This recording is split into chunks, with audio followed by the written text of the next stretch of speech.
Riverside.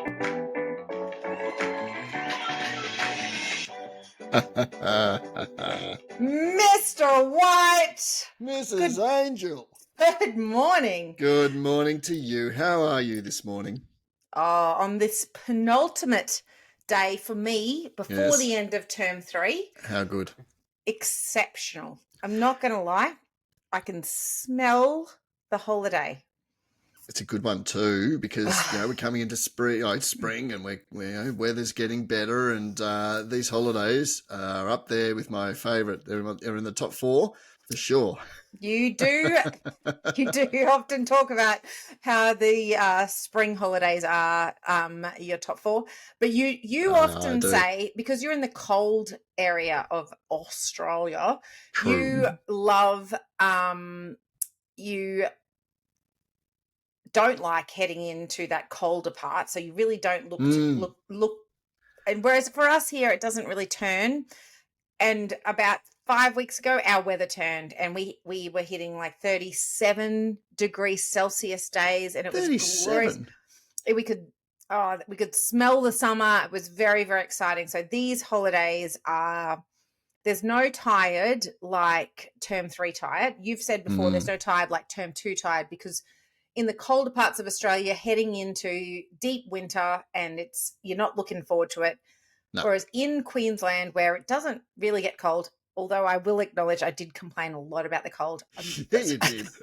Disclaimer here. But it doesn't get that cold for a long period of time. And we're going into these holidays, kind of, there's still 10 weeks of teaching to go. So you're really, really tired, but the weather's turning. And so you can, like, by the end of these holidays, everything's okay. You can smell the end. You know that you're a legend, and you're going to just get it done and finish really strong. So, yes. But you can feel the weary in your bones going into these term 3 holidays. Yeah, that's true. That's true. How have you been going? I've been going pretty well. Finished up my finished the course for my year 12. So they had their last assessments due yesterday, which was the last one before the exam, which is in October. In November for geography. And they gave me a present. Very, very generous and kind of them. It was a gift voucher to a restaurant in Melbourne. The very, very well-known French steakhouse. And it's great. I'm really looking forward to it. Very, very kind of them. They sprung it on me. I didn't expect it.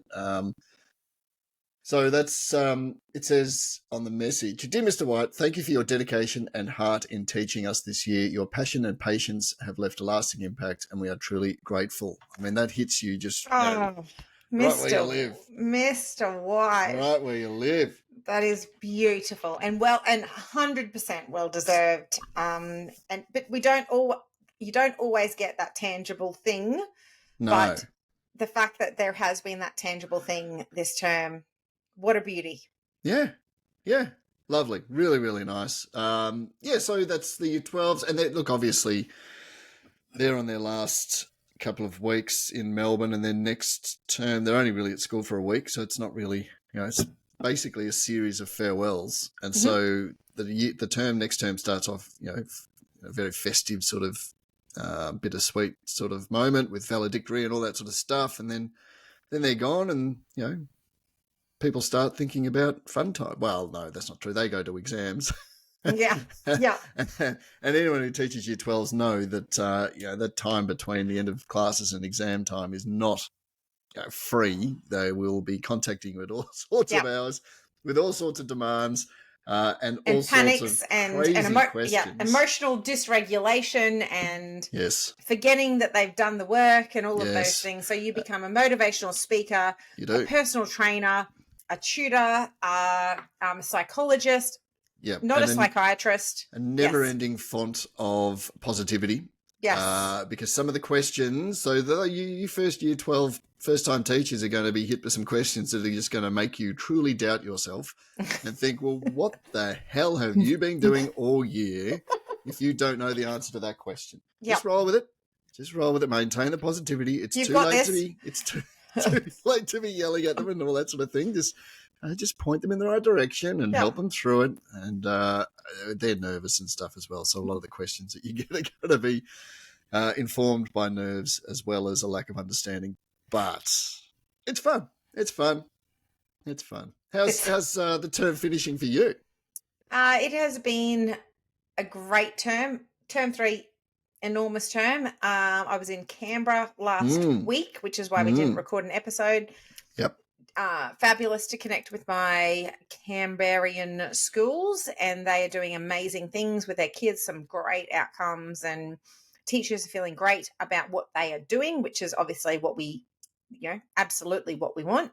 Mm-hmm. Obviously, when I'm with my Canberra schools, I'm not back at home with my MSA Springfield, but my phenomenal leadership team, it becomes great when you know that you are a bit redundant and they love to have you around, but they actually don't need to have you around because they've got this. And now we've kind of moved to the stage where they don't try to make me feel they kind of are trying to make me feel like, oh, so whilst you were gone, we did miss you for this. And they're trying to find things to tell me that they missed me for. Yeah. But realistically, I know they don't need me because they're fantastic. And yeah, we're in a bit of a sweet spot at the moment.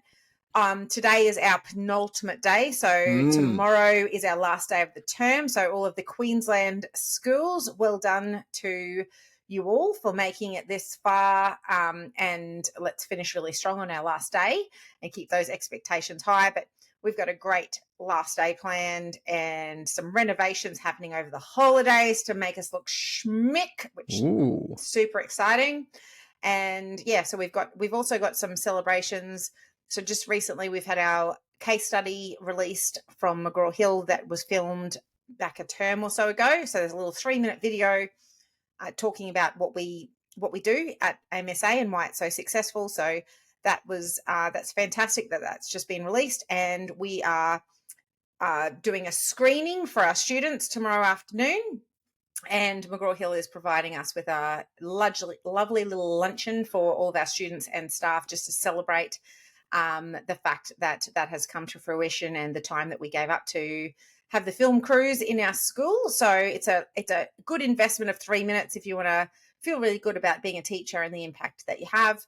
And yeah, our kids are going to be very proud tomorrow when they get to see that in their class and be really chuffed when they see that little snippet of their smiling faces in our classrooms. So very absolutely exciting times. And then obviously at around about 6:30 tomorrow afternoon, clocking off. Also glorious part of choosing to be a teacher, and we all deserve it and can't wait. Yes, not gonna lie, can't wait. Absolutely, that's what you want to do, and you do deserve it. That's a fantastic thing. You and everyone at Mastery, enjoy your holidays. We've still got another week. One more week in Victoria. One more week. Yep. Yeah, you got this. Yeah, we got this, but it's all right for me because the Cats aren't playing this week because we won last week, so we've got the week off. We've got a prelim in the following week, so yeah, I've got a pretty cruisy week. Obviously, we've just switched to sport. What we know is that that's the other thing about this time of year. Yeah, in the White's household, they have Geelong Cats followers. And they also have Carlton followers, and Carlton didn't have such a joyous week against the Brisbane Lions, and yeah, difficult times ahead. I didn't even score until Brisbane had 60 points on the board. Yeah, they gave us a good head start, which we really appreciated because we have been known to lose a 40-plus lead. So I thought at one stage they were just toying with us, but they weren't. That's true. We held strong, and yeah. Let's see how. I like that you're referring to the Brisbane Lions as we now. This is nice. This is nice. Do you know who Brisbane is playing this weekend? No idea, because what I do know, what I do know is that the Broncos, who I actually follow, yes, yeah, they're not in the finals for rugby league. So obviously, at this stage, because my team's not in their league, you just tack yourself on to any other Brisbane team, and fair enough. Follow their success. Well, my team in the NRL, or us as I like to call us, the Storm finished cock a hoop again. Top of the pops again. Yeah. Gee, that Bellamy's not bad, is he? He goes all right. He does go all right. It is a good time to live in Melbourne, and yay you, frankly. Yes. Yay you. Is Yay all me and go Cats. And we will leave it at that, shall we? Yeah. All right. Just because I love your wife. All right. I know because you are holding things together for your school and your kids, you will have the most ripping wisecracks this week. Yep. So let's hear it. Whitey's Weekly Wisecracks. What do you got, Mr. White? Well, a sad day the other day, as I'm sure you're aware, the person who invented Tetris died, and at his funeral at the cemetery, they were putting him in, and as soon as they buried him, the whole cemetery disappeared. That's a good one. As a big Tetris fan, I knew where that was going. And I appreciate you and that because it's sad. But I want to tell you that we have been talking about high modality words actually at Mastery just recently. And we've also seemingly had the plague hit us. And so I've had to take a couple of English classes because our teachers have been recovering from some disgraceful sicknesses. And I've been just encouraging the students to increase their vocabulary. And I told them this really tragic story that recently a truckload with thousands of copies of the Roget's thesaurus crashed, and they lost their entire load, which was devastating. Witnesses were stunned, they were startled, aghast, they were taken aback. They were stupefied. They were confused. They were shocked, rattled, paralyzed, dazed, bewildered, mixed up, surprised, dumbfounded.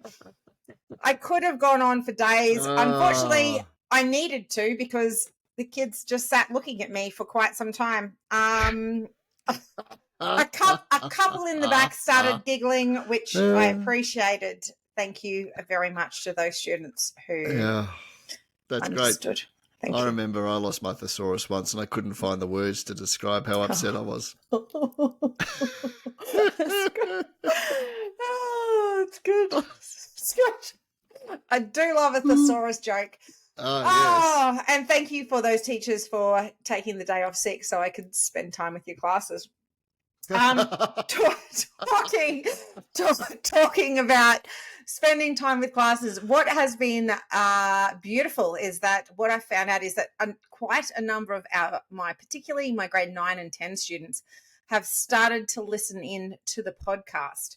So I would like to welcome them to the podcast, because what I know that they've started to do, because they know that I talk about highlights in my week. So they've been kind of trying to create highlights for me and then letting me know that I should talk about that on the podcast. So I would like to, first of all, thank Lily so much for the in her art class today. She was a fast finisher, and then she decided to paint me. She's in grade 9. She decided to paint me this beautiful picture of Peppa Pig and their family. And then she waited after school to deliver it to me. And then I was very thankful. I said, thank you so much, Lily. And she said, I feel like this could be a talking point on your podcast, actually. So, welcome aboard, Lily. Also, very awkwardly, my grade 9 technology class, they are doing food technology at the moment. So they made Anzac biscuits the other day, and I was invited in. I was walking past. I was kind of caught on the fly, called in, presented with there was only 2 Anzac biscuits left. The whole class, then I picked one up, and obviously I was expected then to eat it in front of the class. Unfortunately, what I know about that class is that there is a grade 9 class, and I know that there's still a number of students who are working on their own personal hygiene And I was actually reluctant to eat that cookie in front. Yes. I was just actually, frankly, reluctant to eat that cookie. But there with a class of 30 kids watching, I had to have a little nibble. And then I had a little nibble, and then I was like, it's got a bit of a crunch. And they were like finish it off. I wasn't able to say I wouldn't take it home and eat it and have it with a coffee or a tea. So I did have to eat the entire cookie in front of the class, talking about mouthfeel. They wanted to hear like how it felt. Yeah, that was good. There was obviously some budding master chefs. They're not the ones with the hygiene issues, but it's good. Okay. I did eat it, and 24 hours on, I can let everyone know I'm A-okay. So wonderful. See, this is one of the things. I mean, teachers every day they go to teach.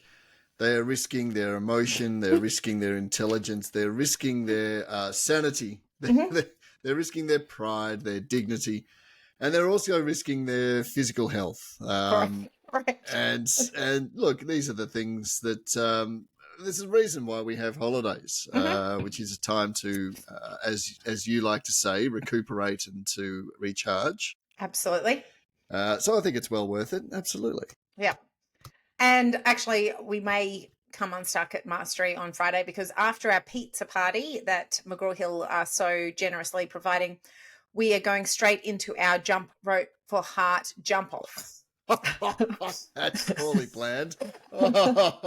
Yeah. Oh my goodness, there's going to be secondhand pepperoni all over the place. There really is. Yeah. So, and probably for teachers and students. So, yeah, watch this space. Maybe keep tracking the news. I don't know. We could. You don't. We could be a national phenomenon. And you're welcome, frankly. So, yeah, watch this space. 24 hours time. Who knows what might happen? Yes. But actually, what I do know is 24 hours after that, so definitely on Saturday, the 14th of September, here in Australia, the ABC News story. Oh, good. That was filmed on my school about a month or so ago. Will be airing on ABC News on Saturday, the 14th of September at 7 p.m. And there will also be a digital story available about that as well on the same date. So stay tuned. That will be great. The day after we finish school in Queensland, which is awesome. Just writing that down. Got to make sure I do not miss that. Do not miss it. Wonderful. Hey, I want to tell you some teaching tales that have been uncovered in the last I don't know, week or so. I think I missed you a week or so I haven't been able to tell you about this. So let's fill you in. Teaching tales. Dun, dun, dun. On one of the many social media teacher sites that I follow, that in teacher memes, the best teacher group in the world, which is on FaceSpace, they asked the question, what's the most random thing a student has ever interrupted class to say? And there was some doozies. Yes. It started with, while showing a photo of my son, who was a 1 pound micro premie, a student said, "Ma'am, that kid looks like a burnt chicken nugget." Wow. Burnt chicken nugget. Yeah. To be fair, they did then put up a photo of that they had shown the kids, and I can't disagree. So,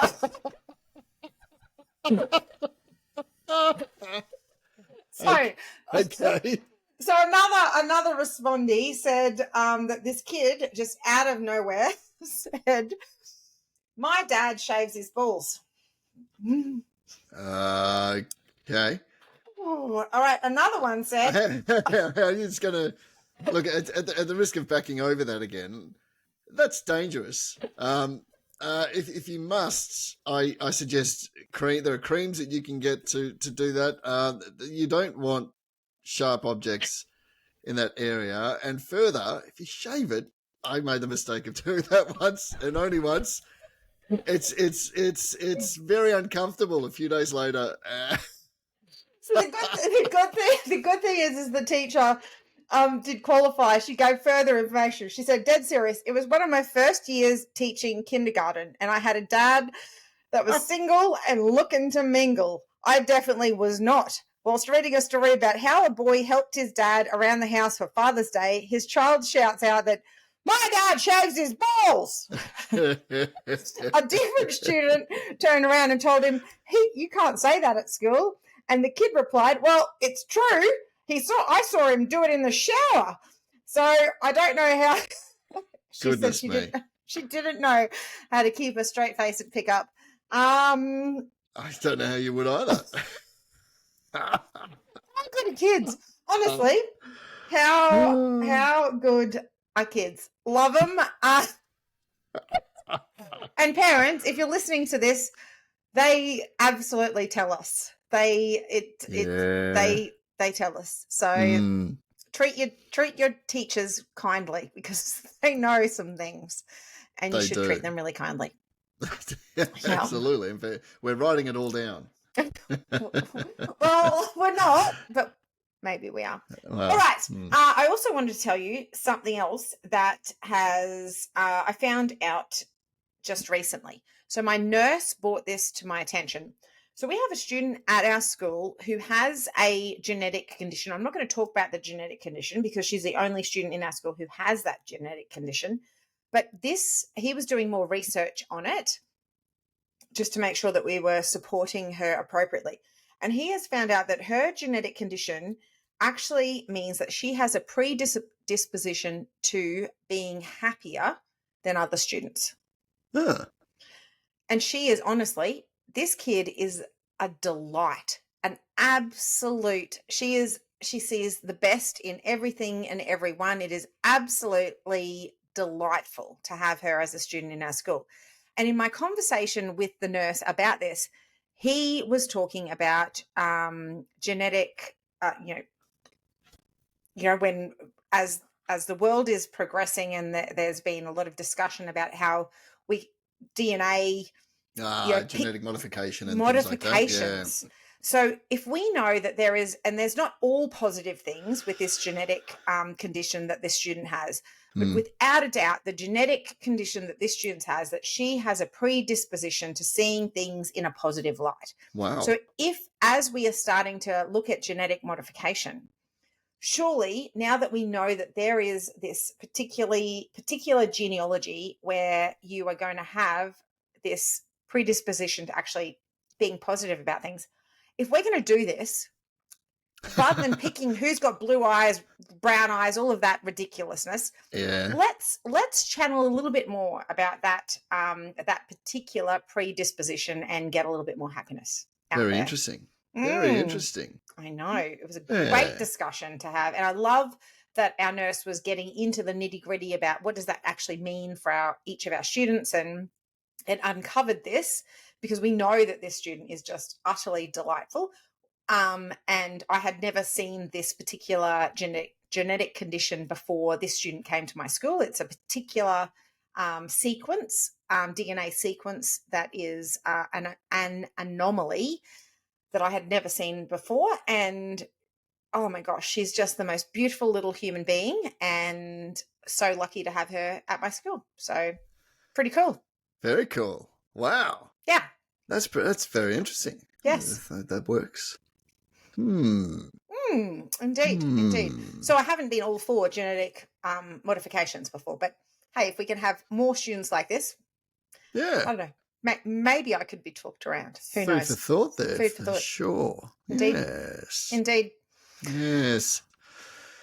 All right. And finally, I just wanted to tell you one more thing that I have learned this term that was purely by accident. So we have been talking a lot about time management, and I had a spectacular fail that has turned into a very positive thing. So I just wanted to share it today.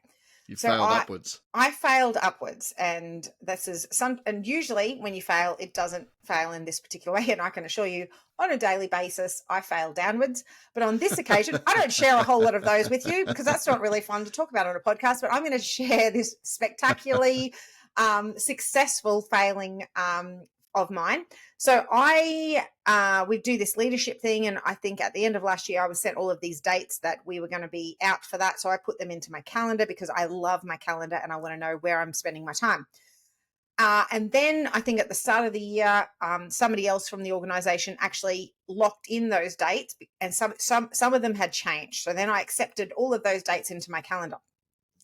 I thought that today in my calendar that I was at a leading teams event. So I thought that I was off site with nothing. So I couldn't do anything on my campus. Earlier this week, on Tuesday, I think, I found out that event is not on. And what was created was this spectacular day at school on my campus without any meetings booked in. Goodness me. And my goodness, I got so much done because I had accidentally created a day, the day before the end of the term, to get so much stuff done. Genius. So, well, it's not genius because I didn't mean to do it. Oh, mate, I don't know. No, I definitely didn't. But I may do this in the future. So maybe what I need to be doing is scheduling a catch-up day ahead of time where if it's in my calendar, nobody can book things over that. And I haven't then time blocked and given that time away to be able to do these things and those things. And then I've put it in there as this is a catch-up day. The time is taken, and then all of the things I haven't been able to get to be done on that day. Yeah, love it. Just thinking. But so planning ahead, I reckon the second last day of school, because I know that the things that I got done today and the conversations I got to have with people allowed them to move forward with things, which means that they don't have to do work on the holidays, because in the next 24 hours, they're going to be able to move forward on things that they wouldn't have been able to move forward on. So everybody benefited from me not having anything in my calendar today and just being able to get some things done to catch things up. Love it. So just have a think about that. As somebody who loves to put aside time for every single thing, but then life absolutely gets in the way. You don't get to all of those things. So time blocking is really important, but also maybe time blocking catch-up time might be the actual lesson here. Yeah, I love that. Very lucky at my school, we get to have a day that we can nominate. We have to apply for it, but you get one day a year where you can lock in a day for marking and catching up and that sort of thing. So if it does start to get all too much, just that little, chop out can really, really help. And not just for the workload, but when you got things hanging over your head, you say, I've got to do that. I've got to do that as well. I've got to do that. And all these deadlines start looming. It starts to build and it gives you that chop, and you can get a lot done when you sit down and you're focused for, 8-10 hours without needing to go to meetings, teach class, all that sort of stuff. Absolutely. So that's a great thing to do. So that sort of echoes what you've experienced today. Wonderful. Couldn't agree more. So leadership teams, if you're listening to this right now, that's a great thing to maybe build in for your teachers, so they know that as they're feeling that tension building, can they book it in, and how can they do that? How can they give you an SOS? And I think probably because the reason why I feel so euphoric right now is because I got so much done today, and leading into this last day of school, I know that today was a good day for everyone because I was more available and accessible and all of those things. So I learned a lot today by having made a really embarrassing mistake and then being able to say, actually, I am at school today, and then just how much I got done. Absolutely. It absolutely is a wonderful thing hitting holidays, having done a lot of what you need to get done. Yes. It is the worst coming into holidays and then just saying, I've got all this marking. It's not quite the same. So, and this tends to be the way at the end of terms 1 and 3, where a lot of assessment comes in towards the end of term and you've got to get it back. Mhm. But then if you sort of lunge to the finish line too soon, that marking just adds up, and you're not really enjoying yourself over the holidays because you know it's there. So you need to either sit down for a couple of days, get it all done, or you just stress and worry about it the entire time. And you're not actually relaxing. Such a fine line. It's Yeah. when do I do this? When do I do that? Um, You got to find a bit of time for the both. It's recovery and it is preparation time. You got to find the time for both. Yep, you do. But also, what I learned is a leader needs to make sure that they are accessible, to make sure everybody can move forward with confidence. And the feedback I got from today, now we're sure what we're going to do. We can make the most of our time even on the Friday, the last day of school, and maybe get some things done. Brilliant. Great learning, 25 years in, fabulous learning that came out of a mistake. Don't be afraid to make mistakes. It's a good place to be, definitely. Absolutely. Best thing to learn from mistakes. 100%. What are you doing on Positive the and negative. holidays? What am I doing? I am hoping that Geelong will be playing in the grand final. We got to get through the prelim first. I'm not getting ahead of myself, but I'll be going to the prelim, and I will be heading down to Phillip Island for a little bit of time, and hopefully coming back for the grand final.